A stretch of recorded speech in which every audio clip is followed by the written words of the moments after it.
اللوكيشن سيرفيسز، المصطلح او العالم الغامض في موبايلاتنا الصغيره. عالم فيه ممكن يتاخد منك شحن البطاريه وانت مش واخد بالك، عالم ممكن يكشف تحركاتك لجهات مشبوهه، ممكن يبيع بياناتك لاي مشتري آت. تعالى مع بعض نفهم ايه هي اللوكيشن سيرفيسز في الموبايلات بتاعتنا، خصوصا الايفون، وايه الحاجات اللي المفروض تقفلها فورا بعد الفيديو ده. اول حاجه هنخش على السيتنج بالشكل ده، هتظهر السيتنج قدامنا العاديه جدا. هننزل هنا عند تحت شويه كمان عند البرايفسي اند سكيورتي، هندوس عليها افتح لنا دي. هنخش على اللوكيشن سيرفيسز وهننزل تحت خالص خالص خالص خالص لغايه السيستم سيرفيسز. هنخش على السيستم سيرفيسز، هي دي الصفحه بتاعتها. في الفيديو ده انا هشرح كل حاجه من هنا في الصفحه دي بتعمل ايه بالظبط وايه وظيفتها وايه اللي المفروض تقفله وايه اللي لازم تشغله. خليك معايا. اول حاجه فوق معانا هنا خالص وهي الاليرتس اند شورت كات اوتوميشنز. دي خاصيه بتخلي الموبايل عندك يبعت لك اشعار لو وصلت لمكان معين. يعني لو انت مثلا ممكن تحدد للتليفون ان انا لما اجي اوصل البيت اطفي لي الشبكه وشغل لي مثلا الواي فاي، او مثلا افتح النور مثلا، او شغل موسيقى معينه مثلا. فكل ده انت بتقول للتليفون ان لما تيجي توصل لمكان محدد اعمل كذا مثلا. هيستخدم اللوكيشنز بتاعك 24 ساعه على طول عشان يعرف تحركاتك ويقوم بالنوتيفيكيشن او الاليرتس اللي انت قايل له يعملها لما يوصل لاماكن معينه. كتير جدا من الناس وانا طبعا منهم مش محتاج الخاصيه زي دي، فانا علشان كده هخليها اوف زي ما هي. الخاصيه اللي بعد كده وهي الابل باي مارشنت ايدنتيفيكيشن، ودي ببساطه جدا من اسمها حتى بتخلي التليفون عن طريق الجي بي اس اللوكيشن بتاعك يحدد المحلات اللي انت دخلتها او اشتريت منها حاجات بالابل باي. دي اوبشن برضو كتير من الناس مش مهتم ان هو يعرف المحل او الساعة اللي هو اشترى بيها الا لو هو بينسى يعني ماشي. ولكن انا شايف ان هي بيستنزف بطارية كبيرة جدا على حاجة ممكن ما تبقاش ضرورية زي اللي احنا هنيجيها بعد كده. فعشان كده انا هخليها اوف. والخاصيه اللي بعد كده وهي السيل نتورك سيرش. من اسمها كده السيل نتورك، فهو خاصيه بتستخدم اللوكيشن عشان تقوي الشبكه بتاعه المحمول. ده من اسمها ولكن هي ما بتعملش كده. الايفون اصلا مش بيستخدم الجي بي اس بس علشان يوصل مكانك، لا ده بالعكس، هو بيستخدم الواي فاي، بيستخدم البلوتوث، بيستخدم برضو الشبكات بتاعه المحمول الكبيره، الابراج الكبيره دي، علشان يحدد دوائر كتير يعرف منها يحدد اللوكيشن بتاعك بسرعه وبسهوله واسرع كمان من الجي بي اس وبس. وعشان اثبت لك ان الخاصيه دي ملهاش علاقه بالبحث عن الشبكات الاتصال، هنا في المقال ابل بتقول ان الشبكه لو عندك ضعيفه هتعمل ايه، حاجات تعملها لو الشبكه عندك ضعيفه. مش منهم ان هم يقول لك شغل تبع الشبكه بتاع السيل نتورك سيرش في اللوكيشن سيرفيسز. الكومباس سيلبريشن، والكومباس طبعا اللي هي البوصله، ودي خاصه بالمابس اللي بتحدد اتجاه التليفون على الخريطه. ودي استخدامها بيكون في المدن الكبيره اللي فيها مباني عاليه والجي بي اس بيبقى ضعيف طبعا من ازدحام الناس. فبتساعدك الخاصيه دي انك انت تحدد الاتجاه بتاعك فين بالظبط بكل دقه، ودي انا هعملها اون. بعد كده خاصيه الديفايس مانجمنت، دي بقى الحاجه اللي بتدي للاب ابلكيشنز التانيه خاصيه التراكنج، سواء الامان سواء زي ما قلنا التتبع لاي تطبيق عندك في الموبايل. مثال بسيط ليه الخاصيه دي موجوده: لو انت مثلا مدرس في مدرسه وعايز تدي بريميشن للطلبه عندك ان هم يدخلوا مثلا على الواي فاي بتاعه المدرسه، فالاداه دي بتسمح لك ان انت تديهم بريميشن او اذن ان هي تاكسس حاجه مثلا في المدرسه او كده انت تتحكم فيها. وطبعا انا مش مدرس ومش هحتاجها، فعشان كده انا هخليها اوف. بعد كده خاصيه الامرجنسي كولز اند اس او اس، ودي من اسمها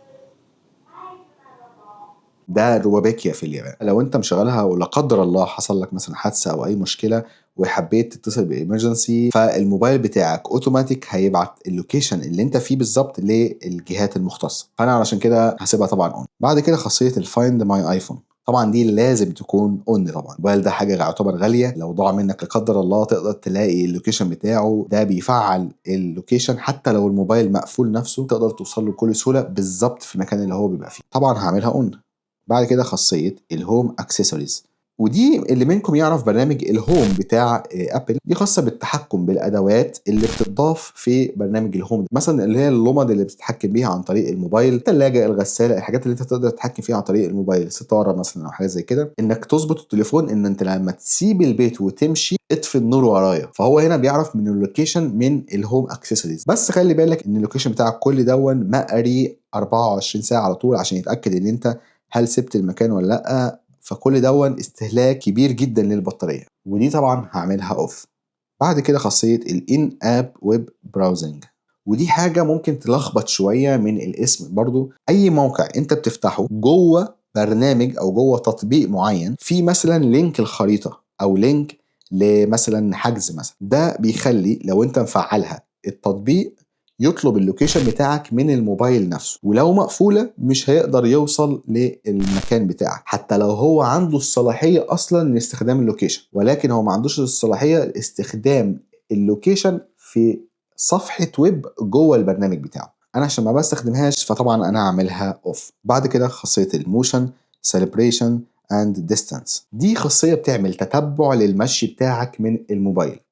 مش بس ابل واتش هي اللي بتعمل تتبع المشي او الجري، لا، ولكن الموبايل برضه لو انت ماسكه في ايدك او حتى حاطه في جيبك وماشي او بتجري هتلاقيه بيحسب لك برضه الكالوريز وانت مشيت قد ايه ومشيت كام خطوه وما الى ذلك. ده من اللوكيشن برضه. يعني انت دي لو مفعلها الموبايل هيبدا يتتبع الخطوات بتاعتك او المشي بتاعك علشان خاطر الفتنس، حاجه خاصه بالمسافات ومشيت قد ايه والحاجات زي كده. فلو انت عايز تتتبع حاجه زي كده ومهتم انك انت تحسبها خليها اون، لو مش محتاجها زي مش محتاجها خلاص ممكن تخليها اون. وطبعا دي هعملها اوف. بعد كده خاصيه النتوركينج اند وايرلس، دي بقى الخدعه الكبيره هنا اللي من اسمها بس تفتكر ان هي علاقه بقى بتحسين الاتصال وتحسين الواي فاي، ولكن دي الخاصيه اللي البرامج بتدخل منها علشان تتتبعك. زي مثلا لما تيجي تتكلم عن حاجه معينه، انا عايز اجيب ثلاجه مثلا فتلاقي اعلانات ثلاجات بالعبيط. طب هم عرفوا منين؟ من الخاصيه دي، هم بيخشوا لك من هنا، لان طبعا شد انتباه العميل ده بيجيب فلوس وهم عايزين ده. عشان كده طبعا هعملها اوف. بعد كده خاصيه الساتلايت كونكشن، ودي طبعا من الموبايلات اللي هم من ايفون 14 فيما فوق، لان الايفون 14 هو اول موبايل نزل فيه خاصيه الساتلايت، ودي بتخلي الموبايل يستخدم الامرجنسي اس او اس ده عن طريق الساتلايت لو انت لا شبكه ولا نت ولا واي فاي ولا حتى اي حاجه جنبك خالص، فبيستخدم القمر الصناعي علشان يتصل بالطوارئ، ودي هسيبها اون.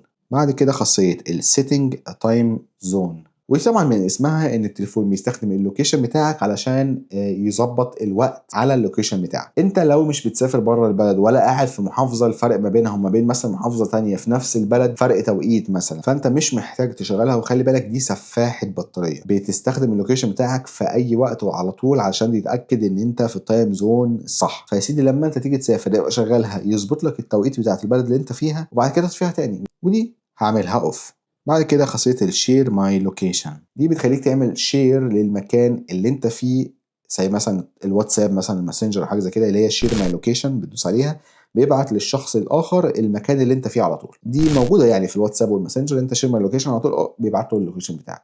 انا هخليها عشان بستخدمها بصراحه، فانا عشان كده هخليها اون. بعد كده خاصيه ال suggestions and search، دي بتخلي الموبايل بتاعك يبعت مكانك لابل علشان ترشيحات مثلا لبرامج معينه، عروض معينه، او لما حتى تيجي تبحث عن حاجه معينه عن طريق مثلا النت هي اوتوماتيك هيبعت لك الاقرب ليك اللي موجود في المدينه او المحافظه اللي انت فيها على طول. وطبعا دي برضو من الحاجات اللي بتشفط البطاريه، فعشان كده انا هقفلها. وعلى فكره برضو حتى لو قفلتها هم هيعرفوا انت فين من الاي بي او الواي فاي اللي انت داخل عليه من الاي بي بتاعه، فهيعرفوا مكانك وهيرشحوا لك برضو الحاجه اللي هم عايزين يرشحها لك بس من غير ما يستخدموا اللوكيشن بتاعك. فيبقى بدل ما انت كده كده هترشح لي خلاص، يبقى انا اطفي الخدمه دي ويبقى انا برضو كسبت البطاريه، يعني وين وين. بعد كده السيستم كاستمايزيشن، ودي الموبايل بيستخدم اللوكيشن بتاعك علشان يظبط اعدادات التليفون، زي مثلا تظبط الجهاز انك لما ترجع البيت يعمل اوبتمايز باتري تشارجنج لوحده، اللي هو يظبط استهلاك البطاريه من الاعدادات نفسها. يعني يقلل لك مثلا جوده مثلا الصوره شويه، يقلل لك نسبه برضه داونلود مثلا شويه، يقلل لك السطوع شويه علشان يحافظ على البطاريه. بس طبعا انا مش محتاجها فهعملها اوف. بعد كده ال significant locations and routes، دي بتخلي الموبايل يتبع كل تحركاتك بقى من الاماكن اللي زرتها، من الاماكن اللي انت بتتردد عليها سواء شغل بيت، علشان في الاخر يعمل لك ميموريز. الميموري اللي بتطلع لك في الجاليري احيانا ان انت مثلا عدى سنه على المكان الفلاني، وده طبعا بيحتاج الجي بي اس في كل تحرك انت تخرج فيه او تروح في مكان معين، فطبعا انا مش محتاجها اعملها اوف احسن. بعد كده الامبروف لوكيشن اكيورنسي، بدل ما الموبايل يعتمد على الGPS بس، أحيانا بيكون ضعيف، بعيد، مش موجود خالص، زي مثلا إنك تبقى موجود جوه مبنى وإشارة الGPS ضعيفة جدا. طيب أنت عايز تعرف أنت فين في مبنى في وسط مباني كتير، في وسط بشر حواليك،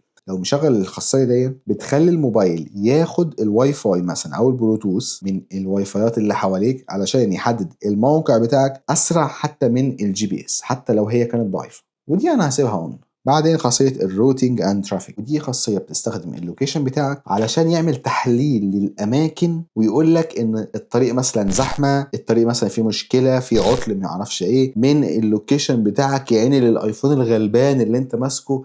أنا عن نفسي مش محتاجها، ولا محتاج إن هو يستخدم موبايلي كأداة يعمل تحليل للشارع ويقول لك أو يقول لغيري حتى الطريق ده زحمة ولا لأ. شكرا يا سيدي، مش محتاجها، أنا عن نفسي هعملها أوف. بعدين خاصية الامبروف مابس، دي ابل بقى بتستخدم اللوكيشن بتاعك علشان تحسن الجودة بتاعة مابس، برنامج مابس بتاع الايفون، البرنامج اصلا بتاع ابل اللي هو زي جوجل مابس كده، علشان يحسنوا جودة المابس مثلا عن طريقنا احنا او عن طريق الموبايل بتاعنا الغلبان. فلا يا سيدي، دي برضو شكرا، وانا شايف ان هي مش لازمة او مش اساسية في الموبايل، فانا عن نفسي هعملها اوف. في الاخر خالص الستيتس بار ايكون، ودي الستيتس بار اللي بتظهر فوق هنا، اللي هي بتظهر هنا لما بتستخدم اللوكيشن بتاعك.